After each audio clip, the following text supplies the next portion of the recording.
Major development has taken place when it comes to the Donbas republics. They will conduct a referendum to join Russia.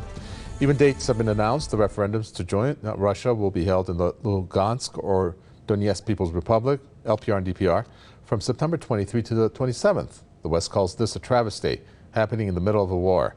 What about the people? Shouldn't they be counted?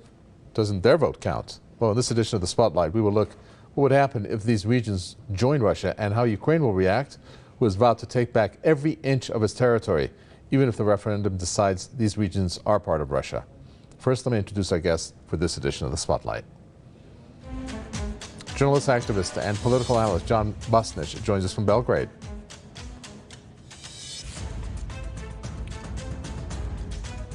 And President at the European Institute for International Law and International Relations, Mahmoud Refaat, joins us from Stockholm. Gentlemen, welcome. John Bosnitch, first over to you. So you're having this announcement made in terms of the referendums, Donbas republics, whether they will join Russia or not. I think the results are pretty clear at this point of what's going to happen, I think, if you agree. If they do join Russia, or if they don't, tell us what you think, especially when it comes to the recognition by the international community or the lack of it. And then the question comes up, is that even required given the landscape right now? Well, first of all, we can expect that the referenda will be in favor of joining Russia. These regions of Ukraine have been under military attack by the Ukrainian government, in effect by their own government, since 2014. These military actions against the civilian populations of these regions have been based on anti-Russian sentiment, coupled with the support of NATO for the entry of Ukraine into the NATO alliance as a belligerent power against Russia. So we can expect that the referenda will be overwhelmingly pro-Russian, and that these referenda are actually quite long overdue, given the fact that the people there have made it clear they have no intention to be a part of Ukraine in the future. So if we want to take a look at this, Mahmoud Refaat, in terms of the people, what John Bosnitch said, since 2014, they've been the subject and the target of these bombardments coming from the Ukrainian government. So you have a referendum that, as our guest there said, and I said in the intro, most likely anticipate them to become part of Russia. What are we looking at in terms of the rights of these people in particular, and then their republics as a whole? Are we looking at the fact that they are required, or the international community is required to recognize this? Of course, the U.S. and the West are simply dismissing this. Well, firstly, let me agree with my colleague from Belgrade. Yes, these people, this population sector, more pro-Russia. But we have some elements in the international community. We cannot overcome that when it comes to the separation and secession of regions, especially these regions would join another country, still did not achieve a final victory in the war in order to put its conditions, but temporary, it's winning the war somehow, despite the Ukrainian attack back last few days and getting back some of its land, but still the upper hand in Ukraine for Russia, for sure. Concerning the recognition of the international community, it's expected to be like Crimea. Crimea, until now, since 2014, until today, the international community did not recognize Crimea as a Russian department or as Russian region, despite there was a referendum.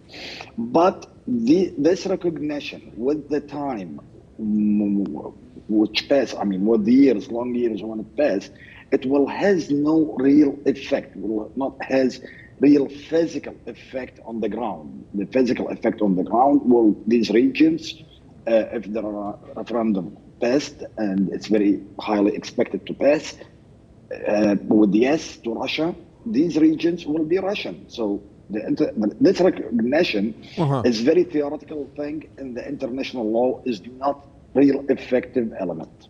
Well, John Bosnitch, and just this last question on this issue about the referendum, so we can move on to other aspects of this. If the people say that they want to be connected to Russia, or be part of Russia, given the fact that we hold that to be authentic, then what right does the U.S. or any other country have to impose its will on the residents of these areas, that this is what they want? I mean, is that? I mean, you know what I mean? I mean, how can they impose their will on these people? Of course, the United States has no business whatsoever in this affair, except having been the people who conducted an illegal coup d'etat to remove the elected president of Ukraine at the beginning of this entire crisis. So America provoked this situation. Russia exercised an incredible degree of patience, not doing anything directly in the territory for a matter of 8 years. And there was some statement earlier on your program about objections from the West about declarations of independence and declarations of affiliation during a conflict, but that's how the United States' own Declaration of Independence was issued, during the middle of a conflict with England. So they set the precedent for this. They set the precedent for war.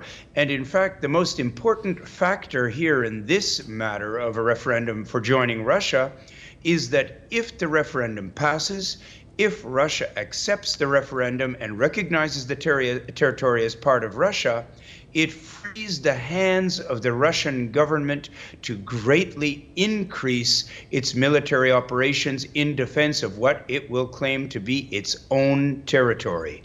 That is a very important factor here. Up until now, it's been a special military operation.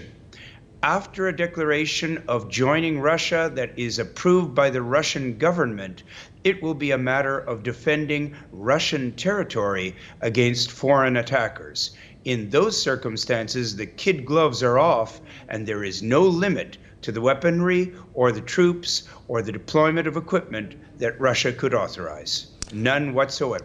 Mahmoud Refaat, do you think that that's what's going to happen in terms of the way the Russian stance is going to be? Or are we looking at the fact that Russia may, I'm just asking you to speculate here, may say, okay, we kind of got what we want regarding this territory, then maybe there's now a chance for us, or maybe now is the time to look for peace? Or will that not happen and for Russia to continue with his offensive, so to speak?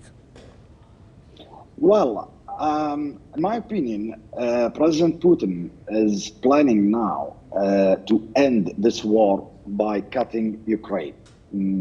As the West decided to arm and to equip Ukraine with a huge quantity of arms, President Putin did not change his strategy or his original plan, but he employed Plan B, in my opinion. Which I expect to be cutting Russia. Because let's remember the main reason of the war. The main reason of the Russian invasion to Ukraine is the question of joining the NATO. And joining the NATO, Russia takes it as a big threat to Moscow, as there will be military equipment on the NATO, as there will be radios, there will be listening equipment, etc. And that Russia took it as a big threat since the beginning, and that is the main reason of the war. So cutting Ukraine into parts with this method President Putin is employing now will leave a big space between Kiev and Moscow. So the Ukraine, if it's cut with this way President Putin is going on today, in my opinion, Ukraine will not be eligible enough to join the NATO in the future, in the short term. It's what will need decades to build economy and to build the military situation. And, sure. and so that will take long time. In my opinion, President Putin is employing this plan today. Again, just let me reconfirm something. In the international law, these territories, once they join Russia, the international law will not have real arms against Russia here. And Russia for sure will treat them as region of Moscow. That means will defend them with all its power, among this power, the nuclear, if they are attacked or they are threatened, because there will be Russian territories. Mm-hmm. Yeah, we have to wait and see how that will pan out in terms of how Russia is going to position itself, if it hasn't already, when it comes to, let's say, nuclear weapons. However, still confused here, John Bosnitch, about the stance of Russia when it comes to peace. Now, we know that the Russian president has said as of the 20th of September, a peaceful solution to the Ukraine crisis is currently not possible. That's what Putin had said. But then you have Turkey that said, no, Putin wants to end this war. And I think the Indian Prime Minister Narendra Modi also had spoken to the Russian president and said that, yeah, it looks like it's a good time for you to end it, and getting some positive impression from him on that. But other news basically not really clear on this. What do you think? Well, I think it's pretty clear now that Russia has proven that it can take whatever territory in Ukraine it wants to take, except that it wants to keep the cost of this operation down, not just for the Russian army, but for the Ukrainian people, because Russia continues and the Russian people continue to see the Ukrainian people as a brother nation that has effectively been misled and kidnapped by a fake government placed in power by an illegal coup. So Russia is hedging its bets in many ways here. Number one, it no longer needs any authorization to raise the level of its military activity. And number two, once part of the former Ukraine becomes an officially declared part of Russia, not just Crimea, but the rest, the southern part of Novorossiya, or New Russia, once it becomes a part of Russia proper, then those areas and Ukraine as a whole are no longer eligible for joining NATO or the EU. Because the rules of both NATO and the EU, as my fellow commentator tonight has noted, require that the government which wants to join those organizations must control its entire territory, which it already does not in Crimea, and which it most certainly will not do once the southeastern part of the country is declared a part of Russia. And this is a checkmate move for the West. And if the West sees itself being checkmated, they might, as a last-ditch option, attempt to enter into real peace negotiations. But Russia holds all the cards. There was a point where Zelensky's tenure was in doubt, Mahmoud Refaat, and this goes back months ago, where there was a concerted effort by him to want to have a peaceful solution to this, to try to go into mediation. But yet we had it being countered by the likes of the former Prime Minister Boris Johnson, if you recall, who said now is not the time, you don't have that directive as of yet. If this referendum takes place, and once it does and the republics become part of Russia, do you think that he will be told to continue this war even if he doesn't want to? Do you think that he may want to opt for peace at this point? How do you see it? Well, I think somehow the U.S. administration now wants this war to continue as long as possible in order to get Russia pay all type of costs possible, means from its army, from soldiers, from the equipment, financially and economically. But honestly, President Putin, we saw him leading this war very differently. The West did not expect President Putin to lead this war on this way and to attain this chain of success, especially economically, because the economy was the main approach of the West to get Russia and President Putin hurt in. While Putin led that in a different way, and that now the Russian ruble got increased dramatically, while the euro shut down dramatically in front of the US dollar, which made everything heavy on the West and attained success for the Russian side.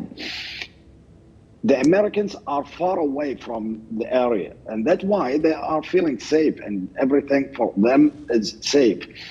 That's why the administration of President Biden, who, in my opinion, launched this war since the beginning, wants this war to continue and to continue and to continue.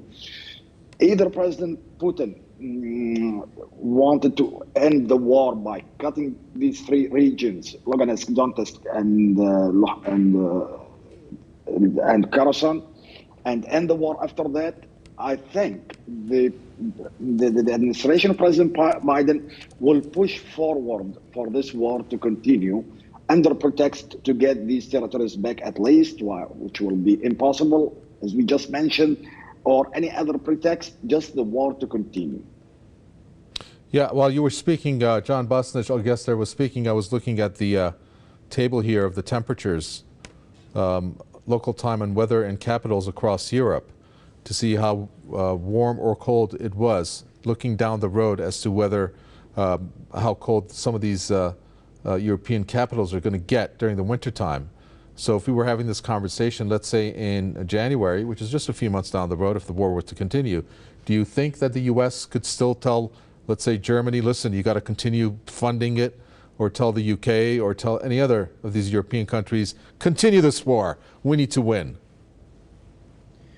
Well, if they try to do that, and it's not beyond the United States to do that, because they tend to dictate to every country around the world, even to my native Canada, which is their closest ally. So if the United States attempts to dictate to Europe to continue a war which is immediately on Europe's doorstep while they're freezing in the dark in sub-zero temperatures, I think what the United States will do is it will score the biggest own goal against its own empire since World War II. The EU will shatter. Several EU states near Ukraine will consider neutrality. And Germany will say, why should we fight this war for America when we could have found a peace with Russia? And that would be a real death knell for the Anglo-American empire, because it is a projection of the English forces and the American forces across Europe. And I just don't think that Europe is going to put up with it anymore. This is the way things end when you push things too far. And how do you see it, Mahmoud Refaat, looking down the road, especially in the wintertime, where all eyes, I'm sure, of the European officials are trying to prepare for rescue packages of any kind in order to make up for the shortages that they're going to be facing?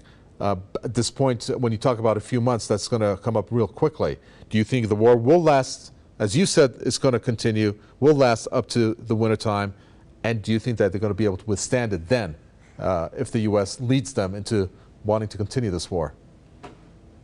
Well, let's just remind a very important point. The European policies and political life since the end of Second World War, I mean the Western Europe, is following the United States somehow completely, especially when it comes to Russian, or even from the Soviet Union period until today, it's following the United States and the real planner of the United States. And we have been seeing each time there was a European leader wanted to make European army, what happened to him. We saw when President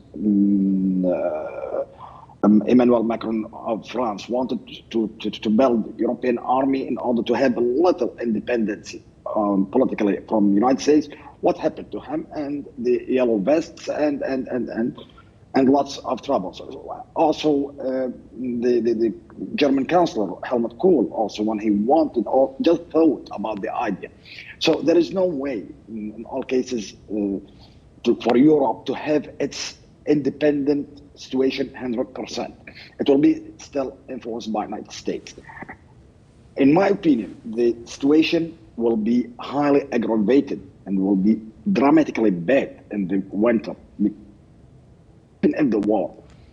And today, I think President Putin will penalize funding and arming Ukraine. He will not let that down that easily. He must be compensated with very high price.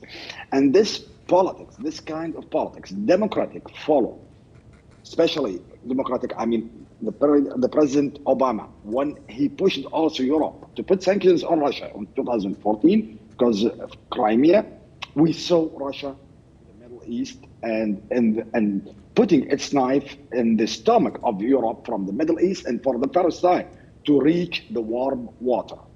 Today, these sanctions posed by Europe on Ukraine, on Russia, are shutting down almost the euro and making a real messy in the social life, economic life.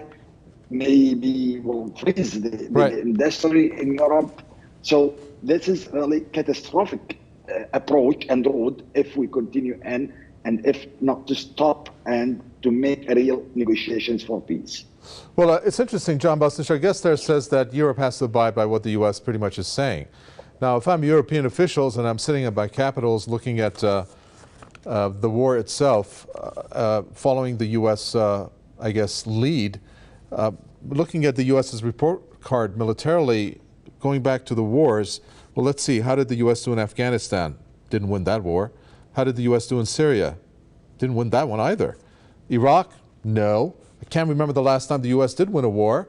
So there's not much to go by. And if I'm a European official or president or what have you, then that's not a very good success rate, obviously.